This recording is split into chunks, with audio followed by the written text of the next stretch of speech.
Hello. ओहो दीक्षित के छ? ओए ल के छ यार एकैछिन ल लकमा। यार म त सन्चै छु यार। यहाँ भर्खर यहाँ नयाँ फ्ल्याट लिएको। पुरा रेनोभेसन काम छ। अब बाबाको जबले गर्दा यता आउनु परिहाल्यो। राम्रो गरिस्। भक्कै एउटा मिल्ने साथी पनि छोडेर गइहालिस्। पक्न तँलाई कहाँ हो सोल्टी, यहाँ प्रोसेस मिलाएर भक्क भइसक्यो म। के को प्रोसेस हो फेरि? अनि म डाइरेक्ट 9 क्लासको एक्जाम लेख्ने गरी आएन यता। ए अनि घर कस्तो छ त? ल यार मलाई घरको थाहा छैन। म बाहिर यहाँ घर उति छ के। अहिले सबै यहाँ रेनोभेसनको काम चलिरहेछ। अनि सब भर्खर नयाँ सामान सार्दै हो। ल केटा मोज गर। अब मेरो त प्रिबोर्ड आयो, प्रिबोर्डको लागि पढ्नु छ बाहिर। ल कस्तो हुन्छ होला त इलाम। खै हेरौँ अब।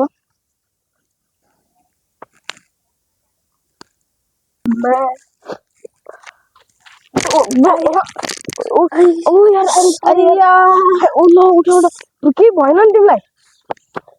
यार म पनि झ्यापमा यार त्यो सब फोनले गर्दा सबै ठोक्यो यार। बस यार ल। आइम भेरी सरी यार।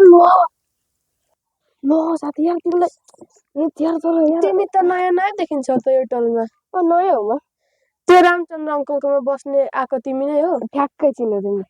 ए अनि कति दिन बस्छ त यता? लगभग 2 महिनामा 9 को एक्जाम सकिन्छ। अनि अर्को वर्षभरिमा एसी सकेर जान्छु। ए तिमी यत्रो दिन बस्ने रहेछौ त। हिँड न म तिमीलाई बाल क्लब देखाइदिन्छु। बाल क्लब जोइन गर्नुपर्छ र भने पर्छ नि, हिँड न जाउँ। अब हेरौँ न त कस्तो रहेछ अब। जाउँ। अनि तिम्रो नाम चाहिँ के हो त? मेरो नाम अरिक्षित। अनि तिम्रो? मेरो विज्ञान। बाल क्लब कता हो? बाल क्लब यतै माथितिर छ। दिने यत्रो चढ्छौ? अनि गाउँले ज्यान चढ्नै पर्यो नि। सहर हो सोल्टी इलाम भनेको त्यति नै गाउँ होइन। म झापालीलाई कहाँ ठग्न खोज्छौ तिमी त? अब आइपुग्यो त, जाउँ न। अब के र? अनि ब्रो यार यो चप्पल जुत्ता साला सब खोलेर आएको। अनि ल अब हाम्रो बाल क्लब चाहिँ आइपुग्यो। सोल्टी बाबु सुन न मेरो मितको नि भर्खर बहिनी जन्मिन आँटेको छ कि। आमाको भुँडीबाट लात्ताले हानेर निकालेर योभन्दा दामी बोर्ड बनाउँछ। के हो यो? बाल क्लब बाहिर यस्तो छ भने भित्र कस्तो होला?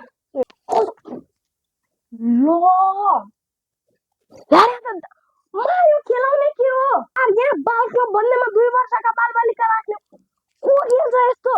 अनि त्यहाँ कस्तो देखो हो? यसलाई त अस्ति शिवरात्रिमा 6-7वटा भाङको लड्डु खाएछ। अनि अहिलेसम्म झ्यापमा छ। ए भाइ शिवरात्रि 4-5 दिन अगाडि थियो। अनि दरै खाएछ नि त। कल आयो शिवजी डान्स गर्छ।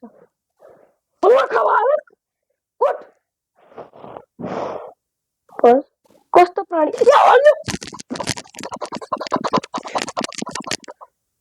एकै भाइ होइन।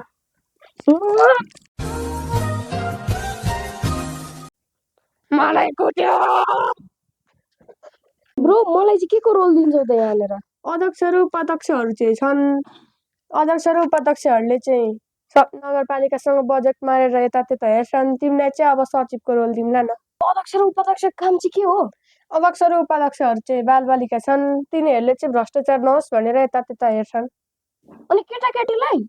अब केटाकेटीहरू झुटो बोल्दैन। ब्रो तिनीहरू चाहिँ कति वर्षका छन् त? तिनीहरू 12-13 वर्षका छन्। ल अनि ब्रो यार यो नगरपालिकाले तिमीहरूलाई के हेर्छ कि के हो? यताउतिमा पुरा वर्षभरि काम गर्नुपर्छ। राम्रै हेर्छ नि। अब तिमी पनि थपियो हाम्रो पार्टीमा। अब तिमी चाहिँ 10जना हुन्छ। नगरपालिकाले हामीलाई महिनाको 1 लाख दिन्छ। अब सबैलाई महिनाको 1 लाख? अनि अब सबैलाई गर्दा 10,000 हुन्छ एक-एकजनालाई। अनि ब्रो यत्रो काम गर्यो अनि यार त्यो 10,000ले मात्र त हुँदैन। अब के गर्नु, त्यति नै दिन्छ। अनि ब्रो तिमीलाई बिचौलाको मतलब थाहा छ? थाहा छ। अनि यो बिचौलियासँग बाल क्लब चाहिँ कसरी सम्बन्धित भयो? अब यतात्यता बजेट निर्माणको कार्य गर्न 40 लाख आएको हुन्छ। अनि त्यसबाट 5 लाख जति चाहिँ 5 लाख जति चाहिँ हामी लिन्छौँ। अनि 4 लाख जति बचाएर 2 लाख जति चाहिँ वडाध्यक्षलाई दिन्छौँ चुपचाप बस भनेर, अनि अरू चाहिँ हामी आफै खान्छौँ। अभी मजा आएगा ना भिडो। अनि तिमी चाहिँ गफ गर्दा गर्दा कता गएको? ब्रो यता इन्ट्रेस्टिङ लाग्यो नि त त्यहाँ। अनि सुन न, जति पनि तिमीले जस्तै उहाँ जस्तै भनेपछि त्यो बाल क्लबमा लगभग 2-3 लाख आउने रहेछ। मलाई पनि भाग दिउँ कि। अब कतिजनालाई थाहा छ यसको बारेमा? त्यो 10जनालाई त थाहा छैन होला नि त। मिलेर आयौँ भने हामी त्यसो त म पनि उसलाई सहयोग गर्छु भन्छ। अनि ब्रो तिमीहरू त बच्चे मनको सच्चे रहेछौ। अनि बाल त अझ माग तिमीहरू कुन दिनदेखि अब इन्कम ट्याक्सको रेड पनि गर्न बेर लाउँदैनौ। अब हामीसँग 2जना पुलिसहरू जान्छन्, तिनीहरूले नै गर्छन् रेड। तिमीहरू इन्कम ट्याक्सको रेड पनि गर्छौ?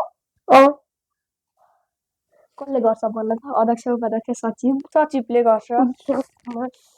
इन्कम ट्याक्स रेड भएर गयो भने त सोच त। बिचरा मेरो एउटा साथी थियो निर्मल भन्ने, अघि भर्खर फोन गरेको है। तिमीसँग कोलाइड हुनुभन्दा अगाडि फोन गर्यो। बिचरा याद आइरहेछ उसको। अध्यक्षलाई सरप्राइज दिन्छु म। झापा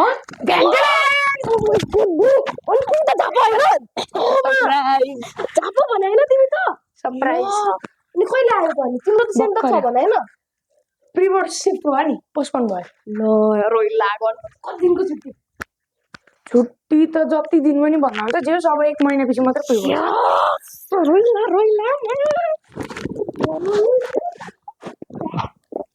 ए ब्रो, तिमी अनि आज कता जान्छौ? म त कहीँ होइन अनि मलाई त्यहाँ तलबाट यत्रो ल्याएको चाहिँ किन के? यति भन इम्पोर्टेन्ट काम छ भने इम्पोर्टेन्ट काम छ। अनि आज हाम्रो इम्पोर्टेन्ट कामै छ नि त। हाम्रो आज एक्स्ट्रा क्लास हो कि कपाल काट्ने। कपाल आफ्नो काट्ने कि आफूले काट्ने? आफूले काट्ने। ल अनि ब्रो मैले नि झापामा अलिअलि त्यो बारबरिङ त सिकेको हो नि यार। आज म तिमीलाई देखाउँछु। त्यो प्रोफेसनल कपाल काट्ने भैयाहरू हुँदैन, ठ्याक्कै त्यस्तै गरिदिन सक्छु म। ल ब्रो अब तिमीलाई सरी भैयाहरू त कहाँ यस्तो हुन्छ त? अरे बाबु त भन कस्तो कट काटिहाल्छ अरे यो चक्कु। सरी म त माथा गरम छ क्या मेरो।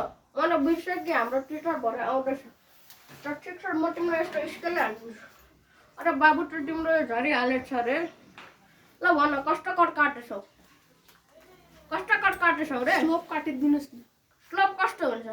मलाई थाहा छैन बाबु, म त टराइकोबाट भइहाल्यो। यताबाट तल अरे त रेनबो कट भनिहालेछ। रेनबो कट राम्रो काटिदिनु नि, फेरि यस्तो हान्छु। अरे मुँह फुट्छु तेरो। अरे जिया हो बिहार के लाला। अरे जिया 2000 साला।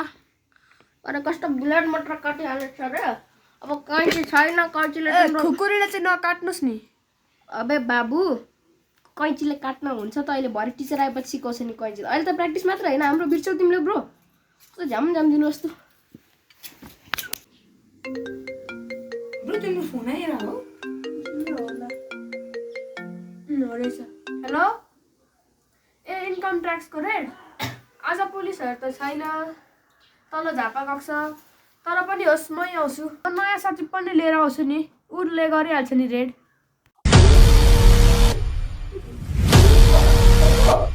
पकाइ केटा मैले फिल्ममा हेरेको छु यस्तो डाम मर्छ। हे गर्छन् रे बाबा रे बाबा, के हो यो? यहाँ यस्तो ठाउँमा इन्कम ट्याक्सको रेड? ओ ब्रो लोकेसन चाहिँ पुलिसले सोध्ने बेला भएछ। अब झापा फोन गर। के हो ब्रो? होइन यहाँ चेक गर्नुपर्छ। यस्तो मैले फिल्मतिर देखेको छु क्या, यहाँनिर कस्तो वेल्थहरू लुकाउँछ। वेल्सको नाममा एउटा भत्केको फुटबल छ त्यहाँ। अब के यसको आम्दानीको स्रोत पत्ता लगाउनु? लाउँदा नि हुन्छ। 5 रुपियाँमा आउने फुटबललाई 5 करोडको भनेर अब 5 करोडको फुटबल कहाँबाट आयो ला भन्ने अब काण्ड मचाउनु। कहाँ 5 रुपियाँको हुनु त फुटबल 500मा आउँछ बजारमा। अनि 500 रुपियाँको आम्दानीको स्रोत खोज्नु? गोद्दा भइहाल्यो त हो नि। ओए त्यो पेनमा पनि के हुनसक्छ? म हेर्छु। त्यस्तो हावा त फुटबलमा। मैले भनेको होइन यहाँ केही छ भनेर। 2टा फोन भेट्यो। आइफोन बाबा रे बाबा। यो चाहिँ कुन रहेछ? ओए फुटेको रहेछ। तर वर्किङ कन्डिसन मिल्यो अब यसको बारेमा अब आवाज उठाउनुपर्छ फोन खोइ भन्दा त ला हामीले बेच्यौँ यसलाई बेचेर मलाई आइफोन कति हो 13 हो यसलाई बेचेर 2टा सेकेन्ड ह्यान्ड 12 त आउँछ कि होइन अनि यसलाई पनि बेचेर 3टा सेकेन्ड ह्यान्ड 12 ल्याउनु पर्छ यसलाई एउटा भन्दै त थियो यार यहाँ केही त छ भनेर अब यसको रियल एड्रेसमा छु यहाँ पनि केही छैन केटा हो जहाँसम्म मलाई लाग्छ यता छैन यार केही पनि केही त के हुनुपर्छ के कुखुरा छ यहाँ कुखुराको अन्डा हेर्ने यो छोडिदेऊ अब केटा हो लु कसले हामीलाई ढाँटेको हुनुपर्छ जस त्यति आइहाल्यो तिनैजनाले के एउटा आइफोन जाम अब part 2 coming soon stay tune for part 2